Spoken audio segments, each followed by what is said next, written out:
Quando o ministro relator fala que havia uma série de mentiras na delação premiada de Mauro Cid, ele estava demonstrando cabalmente que já havia escolhido uma verdade. Nessa mesma audiência derivou uma segunda nulidade, e aqui eu peço todas as vênias ao eminente ministro relator, mas a defesa entende que Vossa Excelência ultrapassou os limites legais ao conduzir a audiência do colaborador Mauro Cid. Direita TV em Foco. A liberdade de expressão é inegociável. Assim, a justiça retrocede. E a retidão fica à distância. Pois a verdade caiu na praça e a honestidade já não consegue entrar. Não se acha a verdade em parte alguma. E quem evita o mal é vítima de saque. Olhou o Senhor e indignou-se com a falta de justiça. Ele viu que não houve ninguém e que ninguém intercedeu. Então, o seu braço lhe trouxe livramento e a sua justiça deu-lhe apoio. Usou a justiça como couraça, pôs na cabeça o capacete da salvação. Vestiu-se de vingança e envolveu-se no zelo como numa capa. Isaías capítulo 59, versículos 14 ao 17. E é debaixo dessa palavra que eu consagro a minha fala, a vida de vossas excelências, essa casa, saudando em primeiro lugar ao excelentíssimo senhor ministro presidente Cristiano Zanin, saúdo a belíssima e honrosa decana desta casa, excelentíssima senhora ministra Carmen Lúcia, nosso relator, ministro Alexandre de Moraes, ministro Flávio Dino e ministro Luiz Fux, colegas advogados, serventuários, excelentíssima senhora subprocuradora-geral de Justiça, doutora Cláudia Sampaio, recebam todos a calorosa saudação da defesa. Na minha fala, nós vamos delimitar 4 pontos que são exatamente aquilo que inseriu o tenente-coronel Hélio Ferreira Lima, pelo qual eu tenho a honra de defender nessa tribuna, e que inseriram ele dentro de uma investigação maquiavélica, tão somente o primeiro ponto, por ter compartilhado com o tenente-coronel Mauro Cid um documento em que se tratava de uma possível fraude nas urnas. O segundo ponto que a denúncia destaca como elemento incriminador da conduta do tenente-coronel Hélio Ferreira Lima seria uma suposta reunião, e aqui a fatídica reunião, na residência do general Braga Neto. O terceiro ponto seria um alegado monitoramento do excelentíssimo senhor ministro relator, Alexandre de Moraes, e do excelentíssimo senhor presidente Lula.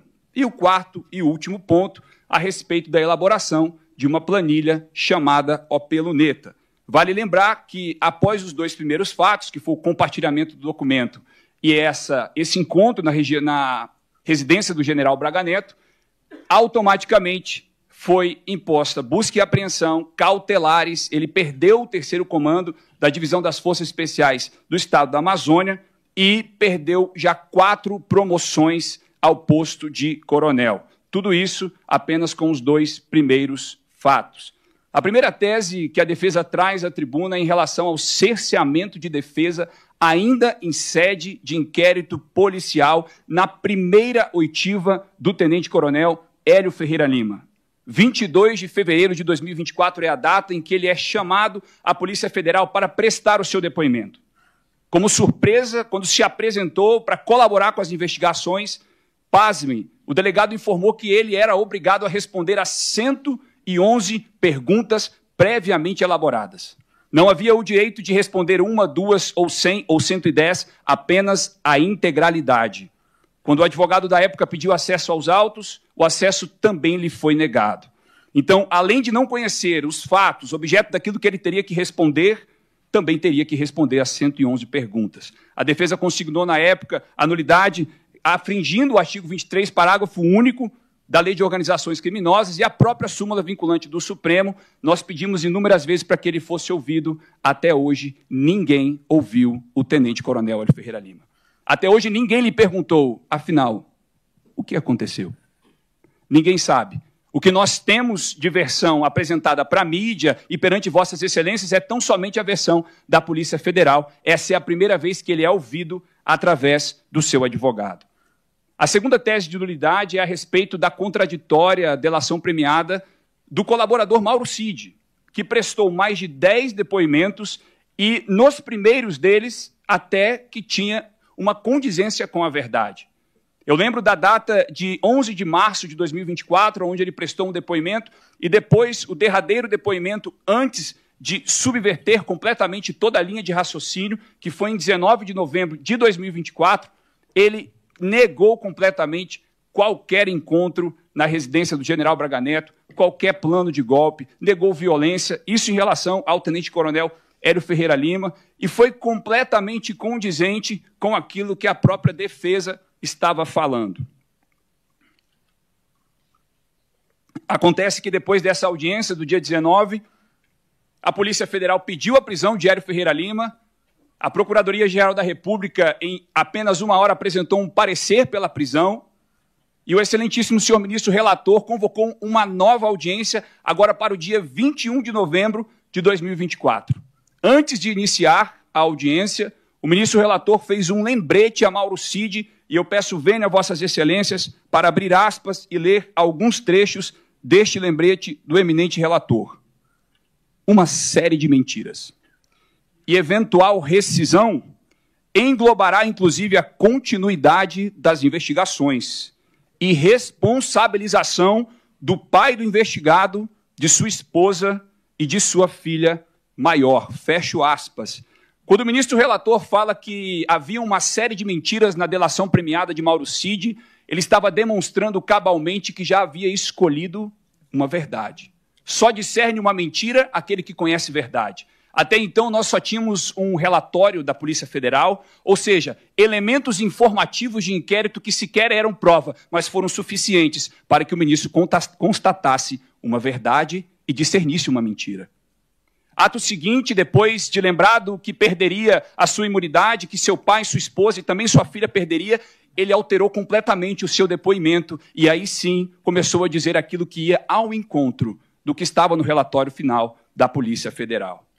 Nessa mesma audiência derivou uma segunda nulidade, e aqui eu peço todas as vênias ao eminente ministro relator, mas a defesa entende que Vossa Excelência ultrapassou os limites legais ao conduzir a audiência do colaborador Mauro Cid, porque Vossa Excelência não só analisou os requisitos legais, mas Vossa Excelência determinou que ele sanasse omissões pelo qual o senhor acreditava que era mentira. E eu devo lembrar aqui, doutor Paulo Bonet não está presente, mas essa seria uma atribuição dele.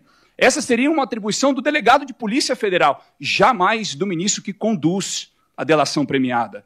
E aqui há uma evidente violação ao artigo 4º, parágrafo 6º da Lei 2.850, pela conduta ativa de Vossa Excelência, mais uma vez, data máxima vênia, indo, inclusive, de encontro com o que o plenário dessa casa decidiu nos autos da ADI 6298 e as suas conexas, em que disseram e reafirmaram a respeito da constitucionalidade do artigo 3A do Código de Processo Penal, declarando que o Código de Processo Penal e, consequentemente, a Constituição possuem um caráter eminentemente acusatório. Como caráter eminentemente acusatório, não se substitui a atividade probatória das partes, principalmente em um caso como este, em que está decidindo a respeito de direitos fundamentais e da próprio respeito à Constituição. No mérito, excelências, eu trago a primeira tese, que seria a respeito desse fatídico encontro na residência do general Braga Neto, onde a denúncia traz como se esse encontro fosse previamente elaborado com o intuito maquiavélico de discutir um plano de golpe de Estado. Esse encontro foi completamente aleatório, e isso não é a defesa que está dizendo, os próprios autos dizem isso, quando do relatório da Polícia Federal, na página 477, tem um áudio do tenente-coronel Cid com o de Oliveira, que também estava neste encontro, onde ele disse, ou vai lá para o Alvorada, ou vai lá para 112, bloco B. Ou seja, havia uma aleatoriedade, ministra Carme, veja, havia duas possibilidades para que ele se encontrasse ou no Alvorada ou no bloco B da 112. Caso eles tivessem optado pela primeira, jamais teriam ingressado na residência do general Braga Neto. Jamais ministro Fux teriam conhecido o general Braga Neto. Jamais teriam incorrido em uma suposta reunião de plano de golpe de Estado. Isso quem não fala é a defesa. O relatório final diz exatamente a respeito dessa aleatoriedade do encontro. A segunda tese de mérito é em respeito à segunda viagem do tenente-coronel Hélio Ferreira Lima a Brasília, aonde tinha um intuito eminentemente familiar de realizar a mobília dos filhos que aqui residem, e a defesa tem comprovantes de compra de mobília, comprovantes do Uber, de trajeto, aonde ele ficou, tudo isso para comprovar que não tinha o intuito de se reunir com os seus supostos comparsas de intentos criminosos, mas tão somente realizaram uma viagem com o intuito familiar, que foi devidamente autorizada pelo seu superior hierárquico à época. Inclusive, o próprio trecho da denúncia, em que diz que nessa segunda viagem ele havia monitorado Vossa Excelência, ministro Alexandre, e também o excelentíssimo senhor presidente da República, são 5 linhas fazendo referência àquela delação premiada do dia 21, que é mentirosa e que é ilegal. Tenta fazer uma relação com as herbes, como se ele estivesse localizado em pontos estratégicos, mas esquecem que os mesmos que estavam rodeados, todos estavam na região central. Inclusive, o relatório da polícia traz que, em determinado momento, do dia 23 de novembro, às 9h32 da manhã, a herbe do tenente-coronel Hélio Ferreira Lima se conectou em 2 antenas diferentes. Ou seja, é completamente aleatório dizer que ele estava realizando qualquer tipo de monitoramento, até porque estava hospedado no Hotel Vision, que todos sabemos é na região central e englobaria, inclusive, o raio desta casa. Raio que se considera por 3 quilômetros, diametralmente 6 quilômetros. É muita coisa para se considerar que havia um monitoramento. A terceira e última excelência é em relação ao OP Luneta. É preciso dizer em alto e bom tom, este cenário prospectivo de inteligência não é, nunca será, nunca foi um plano de golpe de Estado. Ele não é um documento clandestino que foi feito com fins espúrios. O seu superior sabia que ele estava analisando esse cenário prospectivo de inteligência, afinal de contas, essa era a sua atribuição oficial como oficial da inteligência da 6ª Divisão do Exército. Ou seja, competia às suas atribuições fazer cenários prospectivos de inteligência, e isso jamais poderia ser implementado como um plano de golpe, porque não competia à esfera de análise dele. É preciso lembrar que a premissa dessa análise era exatamente a fraude nas urnas. E não por um disse-me-disse popular, senão porque o próprio Ministério da Defesa instaurou uma investigação à época para determinar se de fato havia, ministro Zanin, ou não, fraude nas urnas. A partir deste momento de investigação, nasceu-se a possibilidade legal e institucional que ele fizesse um cenário prospectivo, e eu devo dizer, um cenário prospectivo pautado no regramento, na doutrina militar terrestre, no PPCOT 2020 do Exército, que Vossas Excelências provavelmente não sabem, porque a polícia não sabe, o Ministério Público não sabe, porque ninguém resolveu perguntar ao Exército. É a mesma coisa de Vossas Excelências decidirem sobre uma perícia, sobre um erro médico e não consultarem uma perícia médica daquilo que se tratava. É um documento oficial, tratado sob regramento próprio do Exército. Ninguém perguntou para o Exército do que se trata. Dentro do documento, peço vênia para ler apenas um trecho. Aprimorar a comunicação estratégica das Forças Armadas com os presidentes dos poderes constitucionais. Esse, dentre outros trechos, traz a completa legalidade do documento. O documento visava fins eminentemente estratégicos, pautados dentro de um treinamento do próprio Exército Brasileiro. O Exército Brasileiro ensinou o tenente-coronel Hélio Ferreira Lima a fazer cenários prospectivos de inteligência. Enquanto isso, se tirou-se de um contexto este cenário como se ele só tivesse executado este com um plano de golpe de Estado. Ele já executou dezenas ao longo de sua carreira. Inclusive, a título de curiosidade, na posse da ex-presidente Dilma, o presidente Michel Temer, ele estava como destacamento das Forças Especiais e ele havia realizado um cenário prospectivo de inteligência para a retomada do Palácio do Planalto em caso de atentado. Eu fico imaginando se pegassem esse planejamento, ele ia incorrer em golpe de Estado. Eu concluo, eminentes ministros, afirmando e reafirmando: essa denúncia não deve ser recebida.